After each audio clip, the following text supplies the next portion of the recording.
Assalamualaikum warahmatullahi wabarakatuh. Perkenalkan, nama saya Suci Aulia, NIM 12011122138, Program Pendidikan Bahasa Indonesia. Di sini saya akan menjawab soal UTS dari Ibu Herlini Puspikasari, SSMPDI, selaku dosen pengampu mata kuliah Filsafat Pendidikan Islam. Soal yang pertama. Karena dengan mempelajari filsafat pendidikan Islam, mahasiswa program studi pendidikan bahasa Indonesia diharapkan memiliki wawasan dasar tentang filsafat pendidikan Islam dan diharapkan bisa berpikir secara kritis dan mendalam dalam menghadapi suatu masalah. Soal yang kedua, yaitu dengan mengecek atau melihat berita yang kita lihat itu, apakah itu benar atau tidaknya, mencari tahu dengan teliti, mencari tahu sumbernya itu dari mana, dan memahami lebih dalam tentang informasi tersebut.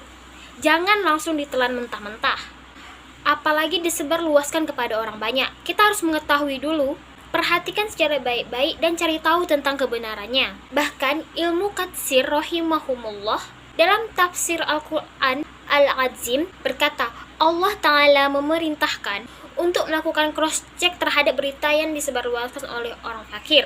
Karena boleh jadi berita yang disebarluaskan adalah berita yang keliru ataupun berita dusta.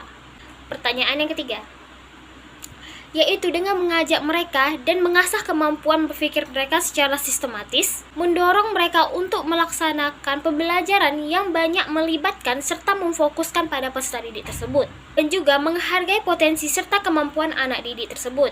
Dan saya sebagai guru hanyalah seorang fasilitator, pembimbing, dan pengarah untuk perkembangan peserta didik saya.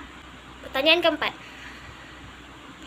aksiologi berkaitan dengan nilai-nilai, tujuan, dan target yang akan dicapai dalam pendidikan Islam. Manfaat apa yang diperoleh dari ilmu itu sendiri, hakikat serta mengenai tentang nilai-nilainya, dan dibagi menjadi dua, yaitu nilai etika dan estetika. Contohnya dalam pembelajaran bahasa Indonesia. Di dalam pembelajaran bahasa Indonesia ada yang namanya kritik sastra. Nah, dalam mengkritik sastra ini seseorang harus memiliki etika dalam mengkritik.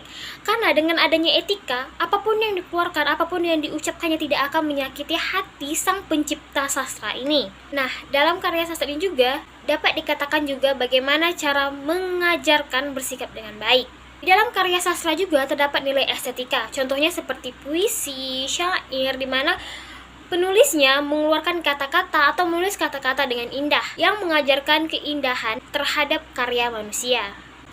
Pertanyaan kelima, filosofi hidup saya itu kuatlah setegar batu karang. Mengapa? Sebagai anak perempuan pertama dari 4 bersaudara, saya memiliki tanggung jawab besar untuk mengayomi adik-adik saya, mengajak adik-adik saya, dan sebagai penerus, bisa dikatakan sebagai pemimpin ketika orang tua saya tidak ada, ataupun ketika orang tua saya pergi, dan sayalah yang akan menjaga adik-adik saya. Tidak selamanya orang tua saya akan membiayai mereka sekolah, tentu saya yang akan menjadi tanggung jawabnya. Nah, sebagai anak perempuan, prinsip yang saya pegang adalah kuat, setegar batu karang. Bagaimana batu karang itu selalu saja dikikis oleh ombak, namun dia tetap tegar, namun dia tetap kuat. Apapun masalah yang dihadapi, apapun masalah yang datang, dan segala macam rintangan yang menerjang, harus tetap dihadapi dengan tegar dan sabar. Baiklah, sampai di sini hasil jawaban saya. Saya mohon maaf apabila ada kesalahan. Saya sudahi dengan wassalamualaikum warahmatullahi wabarakatuh.